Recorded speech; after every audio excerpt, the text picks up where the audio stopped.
Bonjour à tous, la famille OM, bienvenue sur le canal Olympien pour la Gazette du Mercato de ce mercredi 13 août. Voilà, il y a quelques infos à vous faire passer.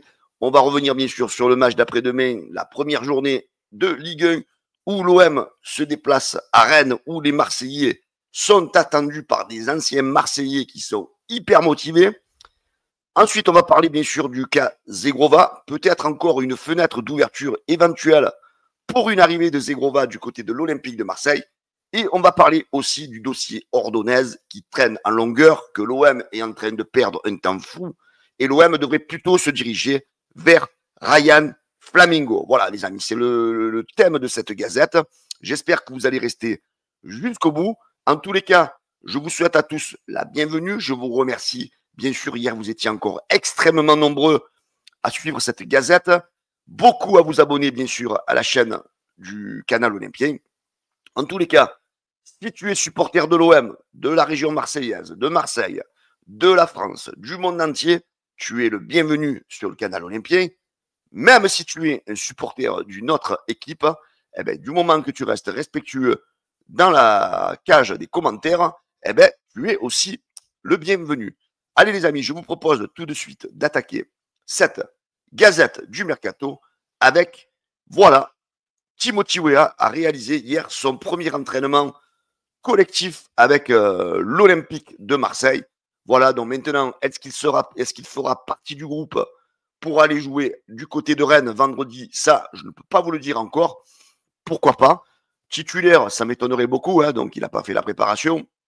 Je ne vois pas Roberto De Zerbi lever Murillo pour mettre Timothy Weah dès le premier match. Peut-être sur le banc des remplaçants. Encore, c'est moins sûr parce que, voilà, comme je vous dis, voilà, il a fait son premier entraînement collectif. Peut-être le verra-t-on plutôt sur le banc lors du match contre le Paris FC lors de la deuxième journée au Vélodrome. Mais en tous les cas, voilà, Timothy Weah donc a fait son premier entraînement avec l'Olympique de Marseille. Alors, l'arbitre du match, les amis, alors c'est un arbitre voilà, qui nous arbitre assez souvent. On a peut-être l'impression voilà, qu'on a de mauvaises statistiques avec lui, c'est Jérémy Pignard. Mais finalement, non.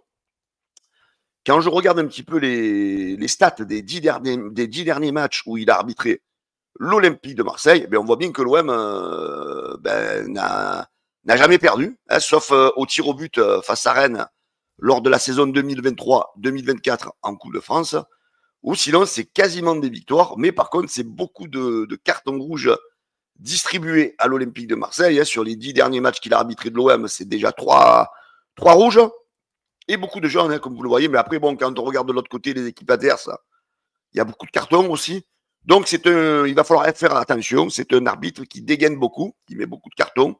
Donc, faire attention de ne pas se faire piéger dès la première journée avec un éventuel carton rouge qui pourrait éventuellement, sensiblement, voilà, changer la donne du match, on va dire.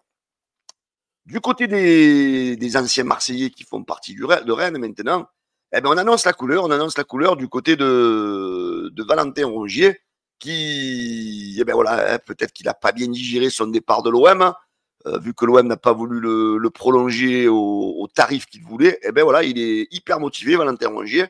Il dit, on sera prêt pour battre l'Olympique de Marseille, il n'y a pas de débat.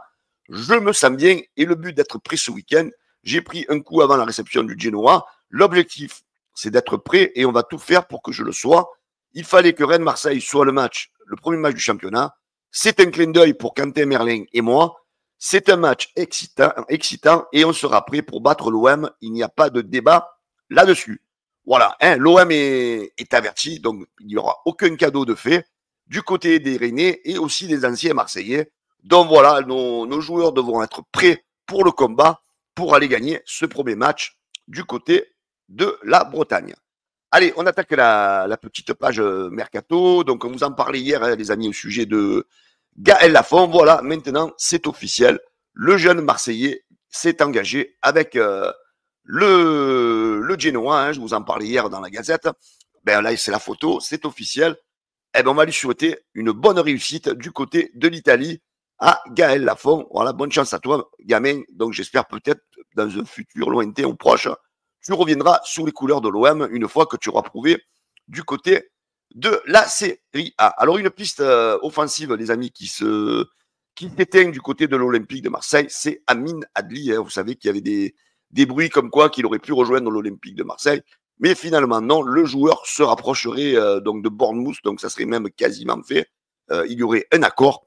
Donc voilà, donc une nouvelle piste offensive qui va fuir du côté de l'OM. Bon, ça m'en déplaît pas du tout. Moi, j'étais pas trop pour l'arrivée de ce joueur. Donc maintenant, à vous de me donner votre avis. Est-ce que vous êtes déçu? Est-ce que vous n'êtes pas déçu de la non-arrivée de Adli du côté de l'OM? Alors, on parle de Zegrova, les amis. Alors, selon certaines sources, on sait que Zegrova donc, va reprendre l'entraînement avec Lille. Et que voilà, donc a priori, il devrait donc terminer la saison avec Lille. On sait que l'OM est sur le dossier. Mais on sait aussi que du côté de Lille, on a besoin d'un gardien de but, on a besoin de joueurs qui soient rapidement adaptés à la Ligue 1.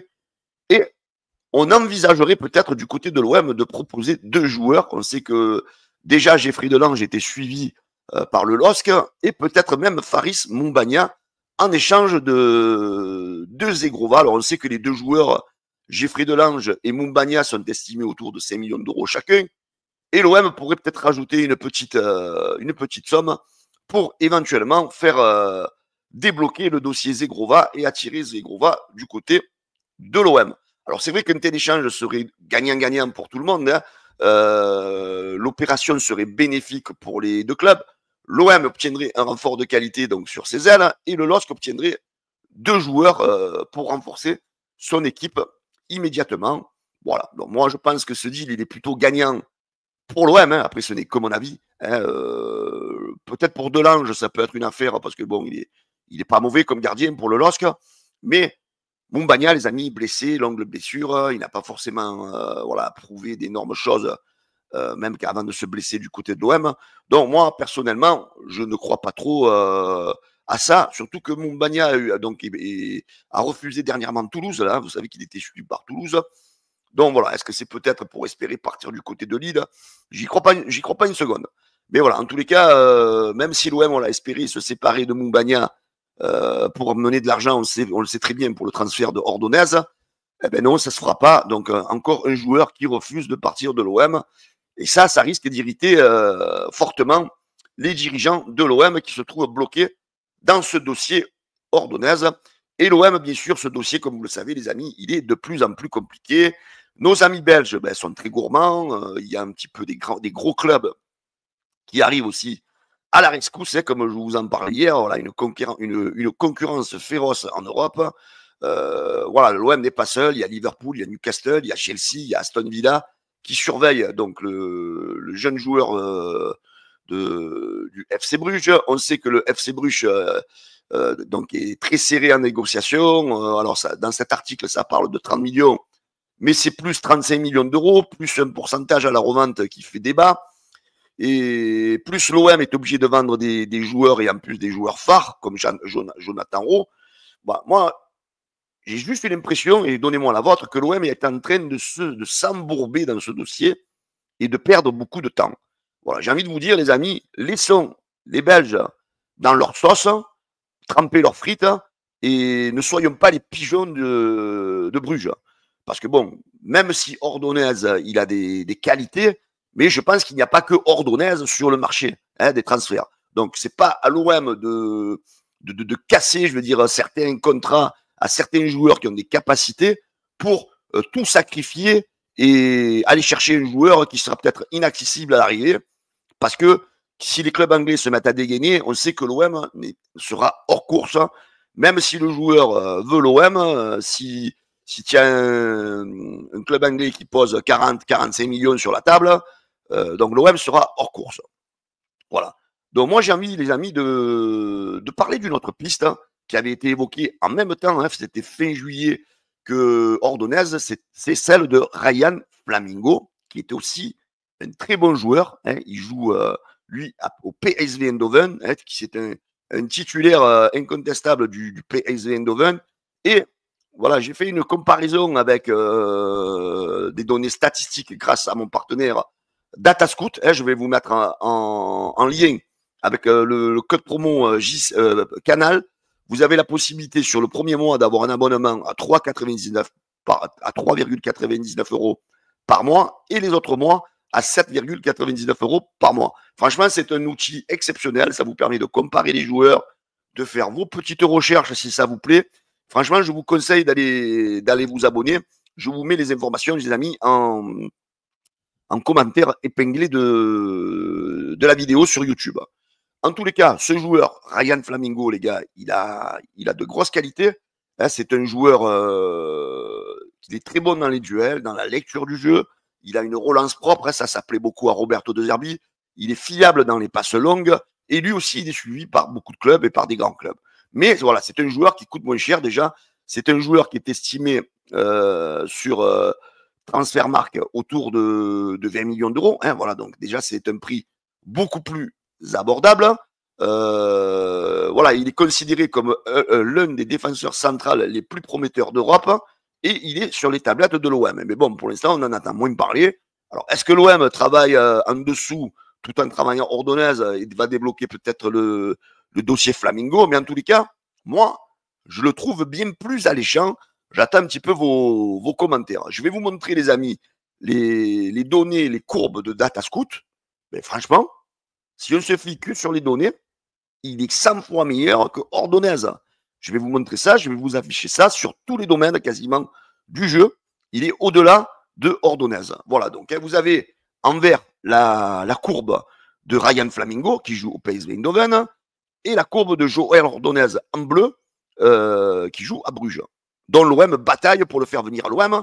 Eh bien, vous voyez que la courbe verte, elle mange dans tous les domaines Joël Ordonez. Donc Flamingo est meilleur sur tous les points, que ce soit dans les actions défensives réussies, si on part sur le centre, le haut du tableau, dans les duels défensifs disputés, donc c'est beaucoup plus de duels défensifs disputés. Dans les duels défensifs gagnés, on voit qu'il est au-delà. Dans les duels aériens disputés, il en dispute vachement plus. Ryan Flamingo. Dans les duels aériens gagnés, voilà, ça gagne plus, exactement. Dans les interceptions, il est au-delà mais de très loin par rapport à Joël Ordonez. Dans les passes réceptionnées, bon, on va dire c'est à peu près équivalent. Dans les longues passes, vous voyez qu'il fait beaucoup plus et de qualité, de meilleures passes que Joël Ordonez. Dans les passes progressives, il est meilleur. Ils sont au même niveau dans la précision des passes et au même niveau dans les courses progressives. Voilà. Moi, quand j'applique ces graphiques comme quelqu'un qui suit des statistiques, je me dis, pourquoi s'emmerder avec Ordonez qu'on veut te faire payer un prix monstre que tu es obligé de vendre Jonathan Rowe quand tu as un joueur comme Flamingo qui est peut-être meilleur qu'Ordonez. Voilà. Moi, j'ai envie de dire à mon petit niveau aux dirigeants de l'Olympique de Marseille, les amis, il n'y a pas photo. Laissez-le tomber, ce dossier belge. Laissez-les dans leurs frites et foncez sur Flamingo. Il est meilleur que... Pour moi, il est meilleur que Ordonez, hein, parce que depuis le début, il y a une hype autour de Ordonez, parce qu'il joue avec Pacho du PSG en équipe nationale. Mais on s'en branle de ça, les amis. Moi, je vois que sur le terrain, c'est meilleur. C'est aussi jeune. Regardez, vous avez toutes les données que je vous ai données, là, vous avez en vert, voilà, toutes les données, il est au-dessus, sur le côté droit, regardez, Flamingo, tout est en vert, les stats sont vraiment au-dessus, il n'y a que sur les courses progressives où Ordonez est légèrement au-dessus, ou sinon, dans tous les secteurs, Flamingo est meilleur. Donc voilà, moi je me dis, les amis, il n'y a pas photo, l'OM doit laisser tomber cette piste Ordonez et foncer sur le jeune Flamingo, voilà, qui est une titulaire, comme je vous disais, incontestable de son équipe. Hein. Comme vous le voyez, il est polyvalent. Hein. Il peut jouer défenseur central gauche, défenseur central droit, et il peut même jouer, donner des paniers dans le poste de milieu défensif. Voilà, donc j'ai envie de vous dire, les amis, faut pas hésiter. En termes d'expérience en Ligue des Champions, c'est la même. Ordonez, il a joué 12 matchs et Flamingo, il a joué 11 matchs de Ligue des Champions. Voilà, donc un au PSV, l'autre à Bruges. J'ai envie de vous dire, les amis, franchement, pour moi, il n'y a pas photo. L'OM doit foncer sur Ryan Flamingo. et arrêter de se serrer la ceinture à cause de Ordonez. Voilà, c'est ce que j'ai envie de faire sortir de cette gazette. Les amis, j'ai besoin de vos commentaires. Donnez-moi votre avis sur ce duel Flamingo et Ordonez. Si pour vous, il ne faut pas abandonner la piste Ordonez et foncer sur Flamingo. Voilà les amis, j'espère que cette gazette, elle vous a plu. En tous les cas, ben moi je vous remercie parce que vous êtes de plus en plus à vous abonner. D'ailleurs, n'hésitez pas de vous abonner dès aujourd'hui au canal Olympien. Par contre, les amis, il faut être réactif tout de suite sur la vidéo, liker, commenter. Je viens vous commenter sur la première demi-heure. J'essaye d'être présent, de vous répondre. Comme ça, on en discute ensemble. Et comme ça fait monter dans le référencement la vidéo et la gazette de l'OM. Je vous embrasse tous et je vous dis à bientôt. Ciao les amis, la bise.